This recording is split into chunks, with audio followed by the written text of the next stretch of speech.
Hello guys, ഇന്ന് ഞങ്ങൾ രണ്ടുപേർക്കും ലീവായതുകൊണ്ട് വെറുതെ എവിടെയെങ്കിലും പോയി വ്ളോഗ് എടുക്കാമെന്ന് വിചാരിച്ചു. അപ്പോൾ നമുക്ക് പെട്ടെന്ന് പോയി വരാൻ പറ്റിയ സ്ഥലം കക്കാടംപൊയിലാണ്. അപ്പോൾ നമ്മൾ അങ്ങോട്ടേക്കാണ് പോകുന്നത്.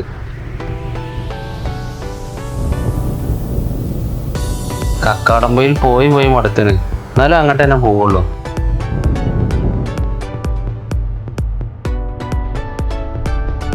നമ്മുടെ ക്യാമറയിൽ ചാർജ് കുറവായതുകൊണ്ട് പോരുന്ന വരവിലുള്ള കുറേ വീഡിയോസ് നമുക്ക് എടുക്കാൻ കഴിഞ്ഞിട്ടില്ല കേട്ടോ. നമ്മൾ ഏകദേശം കക്കാടംപൊയിൽ എത്താനായിട്ടുണ്ട്. പോകുന്ന വഴിക്ക് ഒരുപാട് റിസോർട്ടുകളും ഹോം സ്റ്റേകളും ഒക്കെ കാണാൻ സാധിക്കും. ഞങ്ങൾ പണ്ട് വരുന്ന സമയത്തൊന്നും ഈ റിസോർട്ടുകളൊന്നും ഇല്ലേനി കേട്ടോ. ഇതൊക്കെ ഇപ്പോൾ കക്കാടംപൊയിൽ കുറച്ച് ക്ലിക്കായതിനു ശേഷം വന്നതാണ് ഇതൊക്കെ. അതുപോലെ പോകുന്ന വഴിക്ക് നല്ല വ്യൂ പോയിന്റ്സും ഒരുപാട് കാണാനുണ്ട്. ഇവിടുന്ന് നോക്കിയാൽ ഒരുപാട് മലകൾ നിരനിരയായി നിൽക്കുന്നത് കാണാം തന്നെ ഒരു പ്രത്യേക ഭംഗിയാണ്. എവിടെ നോക്കിയാലും പച്ചപ്പ് മാത്രം.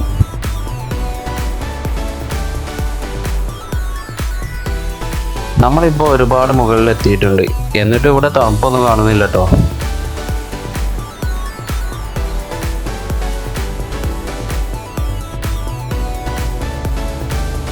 ഫൈനലി നമ്മളിതാ കക്കാടംപൊയിൽ എത്തിയിരിക്കുന്നു.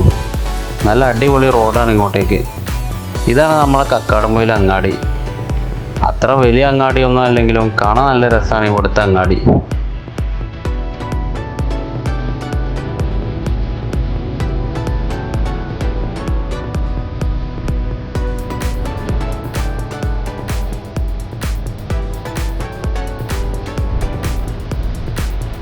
നമുക്ക് ആദ്യം കുരിശുമല പോയി നോക്കാം. ഞങ്ങൾ വന്നിട്ടാണോന്നറിയില്ല, ഇവിടെ തണുപ്പുമില്ല, കോടയില്ല, മാത്രമല്ല നല്ല വെയിലുമുണ്ട്.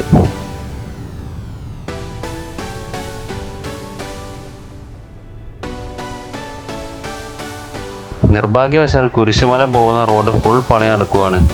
അതുകൊണ്ട് നമ്മൾ തിരിച്ചു ഇങ്ങോട്ടേക്ക് തന്നെ പോകണം. നല്ല പൊടിയായതുകൊണ്ട് അതൊന്നും വീഡിയോ എടുക്കാൻ കഴിഞ്ഞില്ല കേട്ടോ.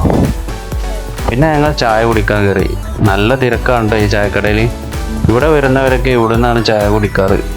അങ്ങനെ ഞാനും ഓളും കൂടി അവിടുന്ന് ചായ ഒക്കെ കുടിച്ച് അടുത്ത സ്പോട്ടിലേക്ക് പോകാൻ നിൽക്കുകയാണ്.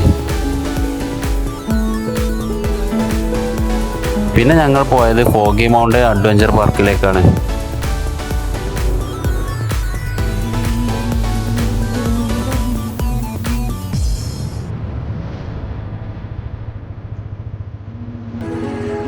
സമയം ഏകദേശം 6 മണിയാവാനായിട്ടുണ്ട്. അപ്പോൾ ടിക്കറ്റ് എടുത്ത് ഇതിൻ്റെ ഉള്ളിലേക്ക് കയറിയാൽ മുതലാവില്ല വിചാരിച്ച് ഞങ്ങൾ പുറത്തുനിന്ന് ഈ ബോട്ടിങ്ങും കണ്ടിരുന്നു. പിന്നെ നമ്മളെ ക്യാമറ ചാർജ് കയറുന്നു ഓഫായിട്ടോ. അതുകൊണ്ട് ഫുൾ വീഡിയോ എടുക്കാൻ കഴിഞ്ഞില്ല. അതുകൊണ്ട് ഈ വ്ളോഗ് ഇവിടെ നിർത്തുകയാണ്. അടുത്ത വീഡിയോയുമായി വീണ്ടും കാണാം. വീഡിയോയിൽ എന്തെങ്കിലും കുറ്റങ്ങളും കുറവുകളൊക്കെ ഉണ്ടെങ്കിൽ നിങ്ങൾക്ക് കമൻറ്റിലൂടെ അറിയിക്കാം കേട്ടോ. അപ്പോൾ നമ്മളെ ചാനൽ ആദ്യമായിട്ട് കാണുന്ന പോലെ ഒന്ന് സബ്സ്ക്രൈബ് ചെയ്യുക. Okay, thank you.